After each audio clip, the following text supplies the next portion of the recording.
Sir ఈ రోజున అంటే మేమేదో సింగిల్ గా వస్తాం, లేకపోతే మాకు పొత్తు అవసరం లేదు, మాకు అసలు ఇబ్బడి ముబ్బడిగా మాకు మా పార్టీ నుంచి పోటీ చేసే వాళ్ళు ఉన్నారని చెప్పుకుంటున్నా ఇదే వైఎస్ఆర్సీపీ నాయకుల మీద ఈ రోజున ఒక కోడికత్తి సీను ఏ బాధితుడైతే ఉన్నాడో ఈ రోజు నేను జగన్మోహన్ రెడ్డికి సంబంధించి జగన్మోహన్ రెడ్డి మీదైనా నేను పోటీకి సిద్ధం అని చెప్తున్న పరిస్థితి.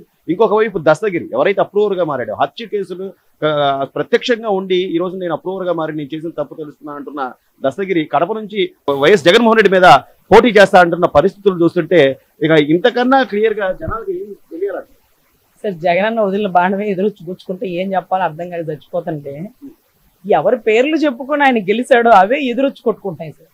నిజం నిప్పు లాంటిది అని ఇక్కడ తెలిసిపోయింది. ఈ రోజు దస్తగిరే చంపేశాడు, ఆస్తి కుట్రకోణం చంపించారు, ఇంకోటి అని చెప్పి అంతా అయిపోయి అడ్డం తిరిగి గదిలో పెట్టి కొడితే పిల్లి కూడా పులైపోద్ది సార్. ఈరోజు పిల్లి లాంటి దస్తగిరి పులిలాగా గర్జిస్తూ నీ మీద నేను వస్తానన్నాడు.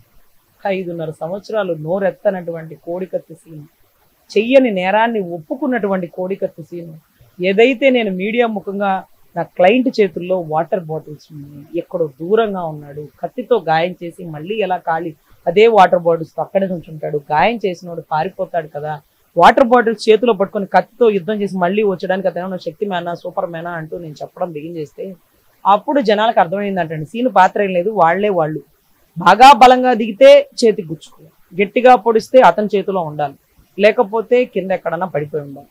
పడిపోయింది డిఎస్పీ ఏమైనా తీసుకున్నాడు లేదండి, బొత్స గారి మేనల్ని తీసి అందించినందుకు అప్పట్లేదు పెద్ద పోస్ట్, ఇప్పట్లో అయితే ఎంపీ పోస్ట్. ఇవంతా చూస్తుంటే మాకు అసలు హత్యల కేసులు వాదించిన మేము ఇక్కడే ఉండిపోయాం. హత్యలు చేసిన వాళ్ళు శాసనసభలోకి వెళ్ళిపోతున్నారు. మాకు అర్థం కావట్లేదండి. పాఠాలు చెప్పే టీచర్లతో బార్ల దగ్గర క్యూ లైన్లు పాటించమన్నటువంటి దౌర్భాగ్యపు వ్యవస్థ. ఈరోజు ఇటువంటి పరిస్థితుల్లో దస్తగిరి అడ్డం తిరగడమే కాదండి, నా తండ్రిని చంపుతానంటావా, నన్ను చంపుతానంట, నీ మీద నేనే నుంచుంటా, నీ పక్కింట్లో ఉంటా, నీ చేతనం చేసుకోపో. దాడి చేశారు, దస్తగిరి మీద కిడ్నాప్ కేసులు నమోదు చేశారు. దస్తగిరి ఇంటి బయటన సెంట్రల్ ఫోర్స్ ఉంటుందండి.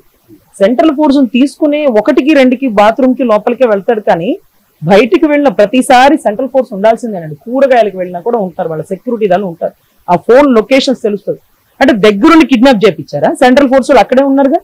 సో కిడ్నాప్ కు జరిగినప్పుడు అది ఎవరైతే నిందితుల్లో వాళ్ళందరికీ 20 రోజుల్లో 30 రోజుల్లో బెయిల్ వస్తే ఈయనకు మాత్రం 60 రోజులు రాలేదు.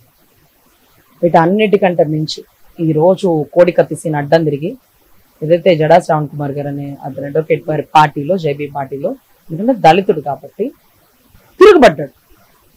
నీకు దళితులంటే చాలా ప్రేమ కదా, పాపం అంబేద్కర్ గారి విగ్రహాన్ని కట్టినావు కదా, 27 పథకాలు తీసేసినావు కదా, ఏమ్మా సుబ్రహ్మణ్యాన్ని డోర్ డెలివరీ చేసిన అనంతబాబుకి ఎమ్మెల్సీ నుంచి ఎమ్మెల్యే ప్రమోషన్ ఇస్తున్నావు కదా, ఆదిమూల సురేష్ చొక్కాలు ఇప్పుకొని తిరుగుతుంది, దళితులకి సుచరిత గారికి తనేటి వనిత గారికి పదవులు ఇచ్చా గానీ పని చేయకుండా ఇంట్లో పెట్టి తాళాలేసి తాళాలు గుర్తి నీ బొడ్లో పెట్టుకున్న పరిస్థితి.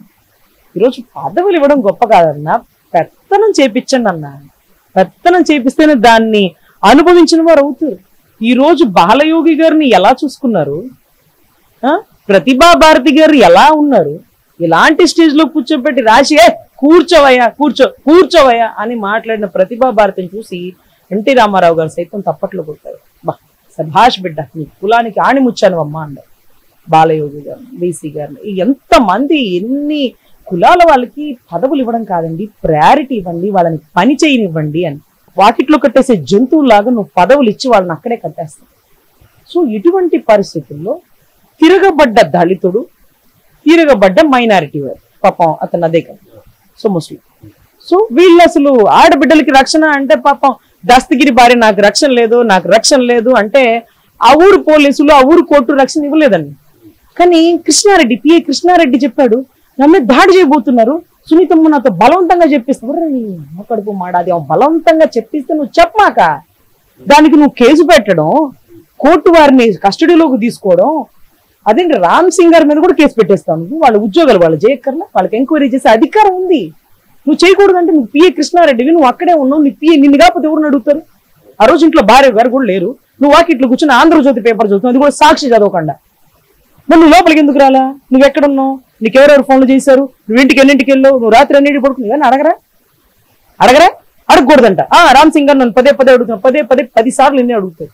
ఆ గిన్నె గడిగించింది ఆ ఎవరు నువ్వు అన్నట్టుగా అడుగుతారు చూడండి. అట్లాగా ఆ బాత్రూములు గడిగించింది ఎవరు నువ్వేగా. అక్కడికి ఇప్పుడు కాపలా ఉంది నువ్వేగా, నిన్ను అడక ఎవరు అడుగుతారయ్యా? సునీతమ్మ గారు చెప్పమని చెప్పమాక, అంతేగాని కోర్టులో కేసులు వేస్తావా? ఇదే నేపథ్యంలో ఏదైతే సునీత గారు బయటకు వచ్చి నా తండ్రిని చంపింది ఎవరో తెలిసి కూడా ఈ రోజున రాష్ట్ర ముఖ్యమంత్రిగా ఉన్న సొంత నా అన్న కాపాడుకుంటూ వస్తున్నాడు, ఇలాంటి వ్యక్తికి ఓటేయండి అని చెప్పి సునీత గారు చెప్పిన నేపథ్యం కానీ, లేకపోతే ఒక పక్క నుంచి దస్తగిరి నేను పోటీకి సిద్ధం, జగన్ గారి మీదే పోటీ చేస్తారని చెప్తున్న పరిస్థితులు కానీ, ఈ నేపథ్యంలోనే ప్రధాన నిందితుడిగా ఉన్నటువంటి ఎవరైతే ఈ వివేక హత్య కేసులో ప్రధానంగా ఉన్న వ్యక్తి శివశంకర్ రెడ్డికి బెయిల్ మంజూరు కావడం ఎలా చూడాలి? ఇప్పుడు నిజంగా పరిస్థితి చాలా కఠినంగా ఉంటుందండి. ఈ శివశంకర్ రెడ్డి అనే వ్యక్తి దేవిరెడ్డి శివశంకర్ రెడ్డి. ఏబిఎన్ రాధాకృష్ణ గారి ఇంటర్వ్యూలో బీటెక్ రవి అన్న చెప్పిన మాట నాకు బాగా గుర్తుందండి. బ్లడ్ ఇలా పట్టుకొని ఏ గ్రూప్ కూడా చెప్పగల కిరాతక నయవంచక హంతకుడు దేవిరెడ్డి శివశంకర్. అటువంటి వ్యక్తిని ఎలక్షన్ కి ముందు బయటకు తీసుకొస్తుంది. ఏ పరిస్థితుల్లో తీసుకొచ్చాడు అనేది కూడా ఇంపార్టెంట్ అండి. జగన్ ఊరికి ఎవరి జోలికి పోడండి, ఒకసారి చూస్తాడు, రెండోసారి చూడు, కదిలిస్తే మూడోసారి వేసేస్తాడు. చూసాడు సునీతమ్మని ఓచుకున్నాడు. ఢిల్లీ దాకా పోయి నాకు ఓటు వేద్దంటావా? అయిపోయింది నీ పని అన్నది. వివేకానంద రెడ్డి గారిని కూడా భరించినంత వరకు భరించాడు. కాంగ్రెస్ పార్టీకి ప్రయారిటీ ఇవ్వండి, లేకపోతే వీళ్ళు తప్పు, వీళ్ళిలా అని చెప్తే ఊరుకున్నాడు. కొంత టైం లిమిట్ దాటిపోతుంది. అప్పుడు జగన్మోహన్ రెడ్డి గారు ఓడ్చుకోరు. సైకో 1 సైకో 2 రామ్ రెమోరాగే అయిపోతాడు. అప్పుడు వేసేసాడు, ఇంట్లోకి వెళ్ళి వేసేసాడు. అదేంటంటే బాలకృష్ణ నీ ఇంటికి వస్తా, నీ నట్టింటికి వస్తా అనే డైలాగ్ వెళ్ళించాలి. సో వీటన్నిటికంటే మించి ఈ రోజు సునీతమ్మ గారి ప్రాణానికి రక్షణ లేదు అని ఎలా చెప్పగలుగుతామంటే, ఎలక్షన్ మూడ్లో దేవిరెడ్డి శివశంకర్ రెడ్డి గారికి బెయిల్ రావడం. మా కోర్టు చరిత్రలోనండి 4 చంపినా అదే మరణశిక్ష, 40 మందిని చంపినా అదే మరణశిక్ష. కసబ్ లాంటి తీవ్రవాదికి ఎలా ఊరు తీశారో, ఒకరిని చంపినా, 2 చంపినా, 3 చంపినా అలాగే ఉంటుందండి, పెద్ద తేడా ఏమి ఉండదు.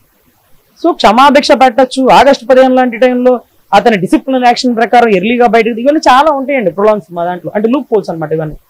సో ఇటువంటి విషయాల్లో దేవిరెడ్డి శివశంకర్ రెడ్డి గారిని ఎలక్షన్ ముందు మళ్ళీ బయటకు తీసుకొచ్చారంటే సునీతమ్మ గారి పరిస్థితి ఏంటి? కొల్లం గంగిరెడ్డి అని ఒక రెడ్ శాండిల్ స్మగ్లర్ ఉన్నారండి, మీ అందరికి తెలియదేం బహుశా. అతను 28 కేసుల్లో ముద్దాయి, 27 కేసుల్లో ఎట్ ఏ టైం గౌరవ జగన్మోహన్ రెడ్డి గారు ప్రమాణ స్వీకారం చేసిన 2వ నెలకి ఇతను బెయిల్ వచ్చేసింది. ఈ రోజు అతను ఒక వైసీపీ కార్యకర్తగా పలుమార్లు ఢిల్లీలో మిథున్ రెడ్డి గారిని కలుస్తూ జనాలు ఎక్కువ మందిని వైసీపీలో చేరుస్తున్నటువంటి కారణం ఈ కొల్లం గంగిరెడ్డి లాంటి రెడ్ స్మగ్లర్స్, చెవిరెడ్డి భాస్కర్ రెడ్డి గారి లాంటి చంద్రగిరి ఏరియా పరిసర ప్రాంతాల్లో అంతా అక్కడే కదండి.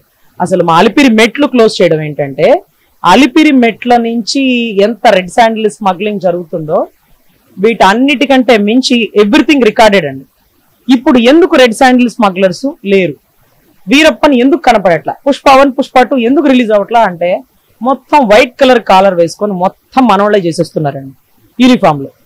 మళ్ళీ ఎలక్షన్ పెట్టించి మళ్ళీ గెలిచిన చెవిరెడ్డి భాస్కర్ రెడ్డి గారు ఈ రోజు చంద్రగిరిలో పోటీ చేయకుండా మా ఒంగోలు వస్తారంట. సో చూడాలండి ఇవన్నీ, what ever it may be. నాకు తెలిసి దేవిరెడ్డి శివశంకర్ రెడ్డి గారిని ఎలక్షన్ ముందు తీసుకొస్తున్న కారణం ఏంటంటే, రే ఒక్కళ్ళని చంపినా ఒకటే, 2 చంపినా ఒకటే, అన్నిటికీ సిద్ధమైన వస్తున్నాను బయటికి అంటూ ఎక్కడోళ్ళు అక్కడ భయభ్రాంతులు గురైపోతున్న పరిస్థితి.